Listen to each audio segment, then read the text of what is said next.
There's a saying, the only person you're destined to become is the person you decide to be.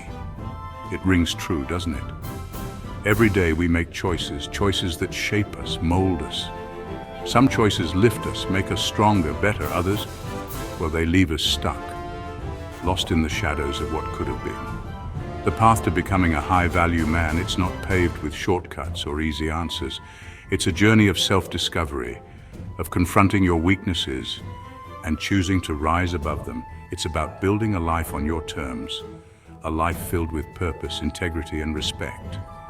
And that's what we're going to delve into today. 7 things high-value men never do, 7 pitfalls to avoid if you truly want to become the best version of yourself. The first mark of a low-value man.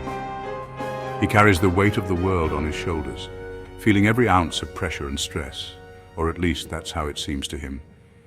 He feels overwhelmed by the demands of life, unable to see a way out, always complaining, blaming his circumstances, blaming everyone but himself. He vents his frustrations to anyone who will listen, hoping for sympathy.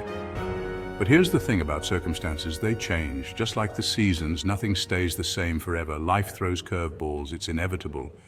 Challenges and obstacles are a part of the journey. A high-value man, he understands this. He knows that adversity is a test of character. He knows that complaining solves nothing, it only amplifies the problem. Instead, he reflects on his situation. Instead of dwelling on what's wrong, he takes responsibility. He makes plans and takes action. He asks himself, what can I learn from this? How can I grow from this experience? How can I turn this around? He strategizes and seeks out solutions, not excuses. You see, it's not about the hand you're dealt, but how you play it. Every decision counts. A high-value man, he plays to win.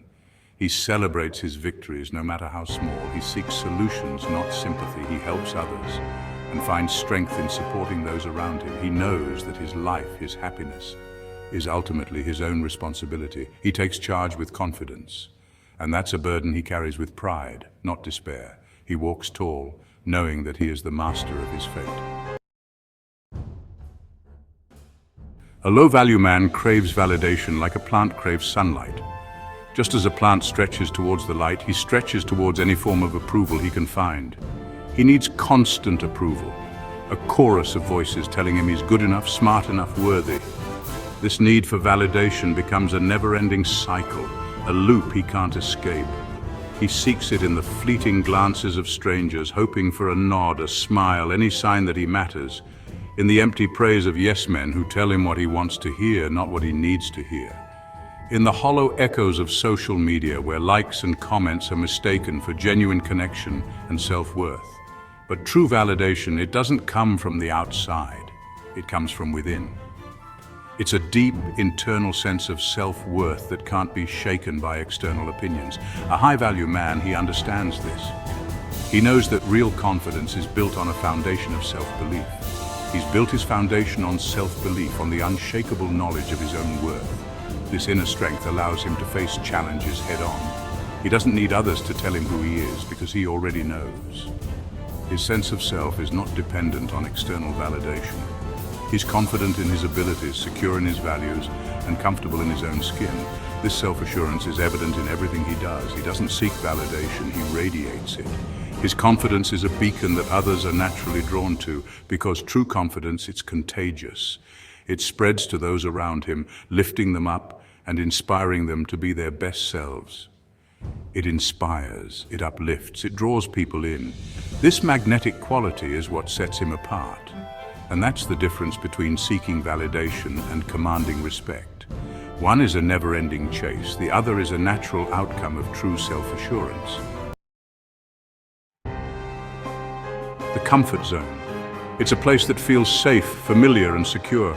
It's a dangerous place, wouldn't you say? A place where the mind can become trapped in a cycle of complacency. It's where dreams go to die, where potential withers away, where mediocrity reigns supreme. The comfort zone is a silent killer of ambition.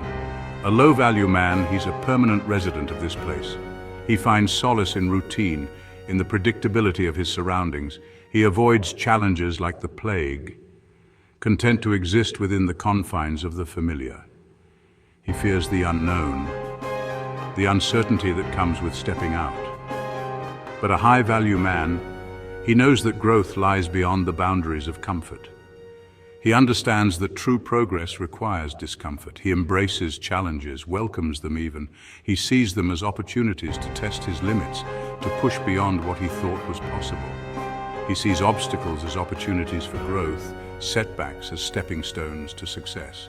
Each challenge faced is a lesson learned, a step closer to his goals. He understands that the greatest rewards in life are often found on the other side of fear, on the path less traveled. The road to success is paved with risks and uncertainties. So he steps outside his comfort zone, he tests his limits, he pushes himself further than he ever thought possible. He knows that each step forward is a victory in itself. And in doing so, he discovers a strength he never knew he possessed, a resilience that defines who he is. He becomes a beacon of perseverance, an example of what it means to truly live. Chapter 4. Life is a journey of constant learning, of evolving, of becoming a better version of yourself. A low-value man, he treats life like a destination, a place to arrive at and then stop. He becomes stagnant, content with mediocrity, his potential slowly fading away. But a high-value man, he sees life as a continuous process of self-improvement. He's always seeking knowledge, always striving to expand his horizons. He reads, he listens, he observes. He surrounds himself with people who challenge him, who inspire him to grow. He understands that the moment you stop learning, you start dying. And he's not ready to die, not while there's still so much to learn, so much to experience, so much life to live. Chapter 5. The Illusion of Superiority. Respect. It's the foundation of any healthy relationship, the cornerstone of a civilized society. A low-value man, he mistakes arrogance for confidence, aggression for strength. He disrespects others, belittles them, attempts to elevate himself by putting others down. But true power, it doesn't come from diminishing others, it comes from uplifting them. A high-value man, he understands this. He treats everyone with respect, regardless of their social standing, their background, or their beliefs. He listens more than he speaks, values different perspectives, and seeks to understand rather than judge. He knows that respect is earned, not demanded, and he earns it by giving it freely, by treating others with the same dignity and kindness he expects in return. Chapter 6. The Sands of Time. Time. It's the most precious commodity we have, more valuable than gold or diamonds. A low-value man, he squanders his time like it's an endless resource. He wastes it on meaningless pursuits, on empty distractions, on activities that bring him no joy, no fulfillment. But a high-value man, he understands that time is fleeting, that every second that passes is a moment lost forever. He invests his time wisely, in activities that align with his values, that bring him closer to his goals, that fill his life with purpose and meaning. He prioritizes his time, sets boundaries, and learns to say no to distractions. He knows that every minute wasted is a minute he can never get back, and he's not willing to waste a single one. Chapter 7. The Chains of Fear. Fear. It's a powerful emotion, one that can cripple us, paralyze us, keep us from living our lives to the fullest. A low-value man, he allows fear to dictate his decisions, to hold him back from pursuing his dreams. But a high-value man, he acknowledges his fears, but he doesn't let them control him. He understands that fear is a natural part of life, but it doesn't have to define him. He takes calculated risks, steps outside his comfort zone, and embraces the unknown. He knows that true failure lies not in trying and failing, but in never trying at all. And so he takes that leap of faith, knowing that even if he falls, he'll land among the stars. Outro: the man you choose to be. In the end, the measure of a man isn't determined by his possessions, his status, or his accomplishments. It's determined by the choices he makes, the values he embodies, the legacy he leaves behind. The path to becoming a high-value man, it's not always easy. It takes courage, it takes discipline, it takes a relentless pursuit of self-improvement. But the rewards, they're immeasurable. A life filled with purpose, with integrity, with respect. A life that you can be proud of. So I ask you, what kind of man will you choose to be? The choice, as always, is yours.